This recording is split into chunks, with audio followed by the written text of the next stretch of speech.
नमस्कार दोस्तों, कैसे हैं आप सब लोग।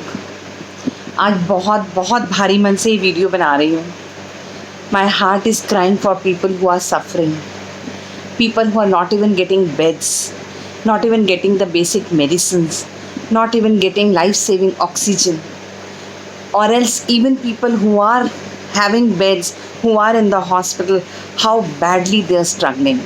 उन सब लोगों के लिए मैं ईश्वर के आगे प्रे करती हूँ कि हे ईश्वर उन सबको ठीक कर दो और इस देश और दुनिया की सफरिंग को ख़त्म कीजिए।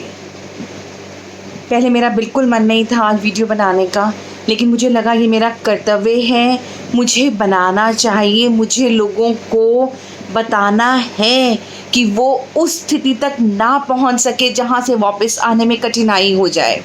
मुझे लोगों को बताना है कि वो छोटे छोटे टिप्स जो मैं बता रही हूँ, इनको अगर देख के, सुन के, समझ के, इनको अगर इम्प्लीमेंट करते हैं तो भगवान उनको उस स्थिति तक नहीं जाने देंगे और वो नहीं इतना कष्ट उठाएं। तो ये सब सोचते हुए कुछ छोटे छोटे टिप्स देना चाहती हूँ आज के वीडियो में। प्लीज़ इसको ध्यान से सुनिए और इसको एंड तक ध्यान से सुनिए। मेरे पास कुछ नहीं तो कम से कम 50 से 60 लोगों की रोज़ कॉल आ रही है, छोटी छोटी चीज़ें पूछने में उनको ट्रीट कर रही हूँ फ़ोन पर। मेरा ये वीडियो उन सब के लिए है।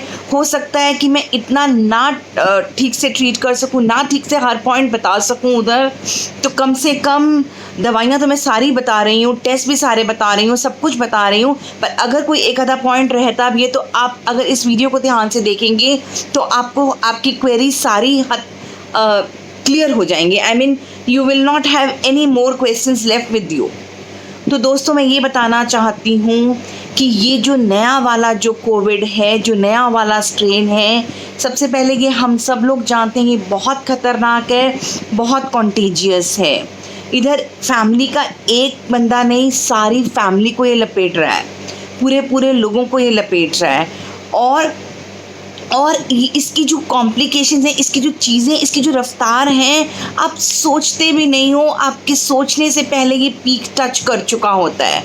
तो दोस्तों पहली और सबसे इम्पॉर्टेंट बात, आपको लगता है कि मुझे हल्का सा जुकाम या मुझे हल्की सी खांसी हुई है या सिर्फ 99 बुखार आया है या 99.5 बुखार आया है, प्लीज़ इन सब चीज़ों को नज़रअंदाज मत करो।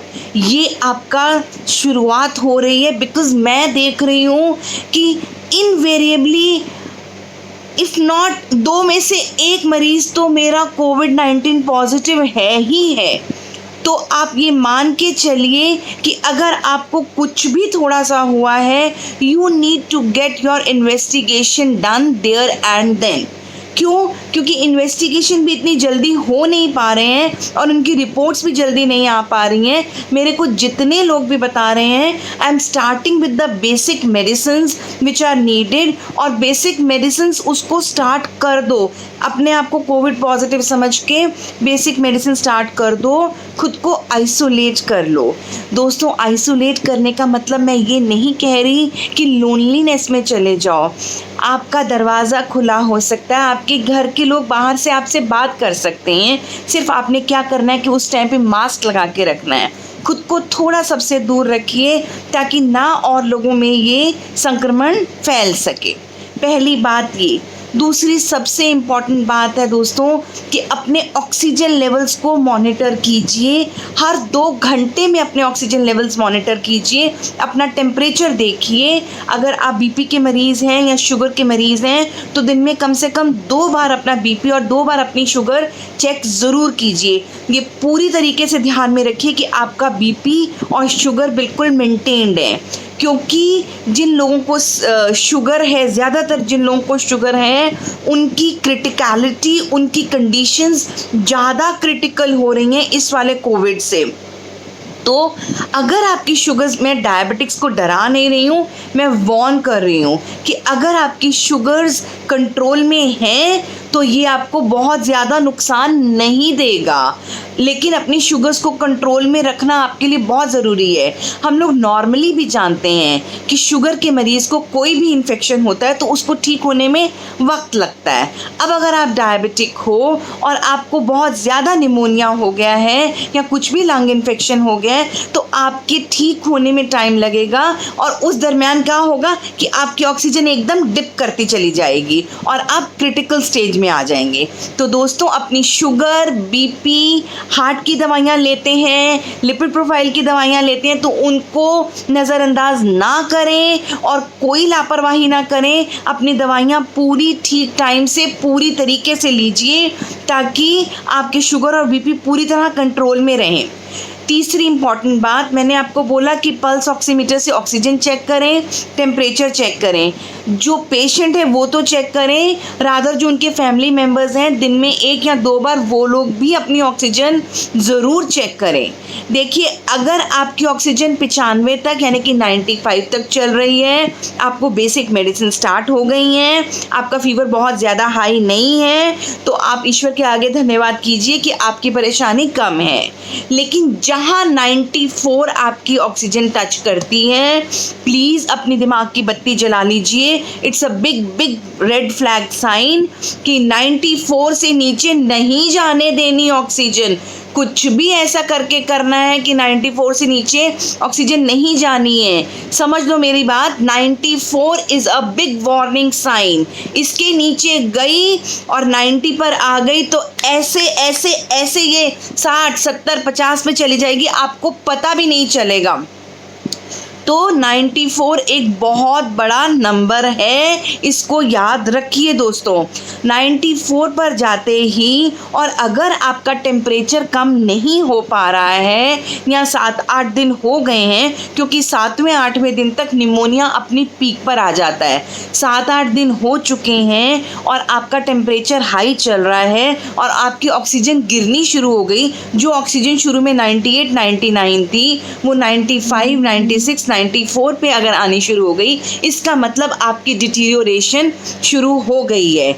ऐसे में जो लोग मुझसे ट्रीटमेंट ले रहे हैं, प्लीज़ मुझे कॉल करके बताइए तो मैं उसमें कुछ चेंजेस करूँगी। जो लोग कहीं और भी ट्रीटमेंट ले रहे हैं, प्लीज़ अपने डॉक्टर से संपर्क कीजिए अगर ऐसी स्थिति उत्पन्न होती है तो, क्योंकि जहां आपकी ऑक्सीजन नीचे गिरने लगती है 94 तक जब होती है तो हम आपकी ऑक्सीजन कहीं ना कहीं 3%, 2% बढ़ाने में कोशिश कर सकते हैं। अगर हम उसी टाइम पर स्टेरॉइड्स का इस्तेमाल करना शुरू कर देते हैं तो फिर आपकी ऑक्सीजन काफ़ी हद तक बेटर 96, 97 टच करने भी लगती है। लेकिन उसका ये मतलब नहीं है, कई लोग ये बोलेंगे कि डॉक्टर साहब शुरू में ही क्यों ना स्टेरॉइड्स दे दें।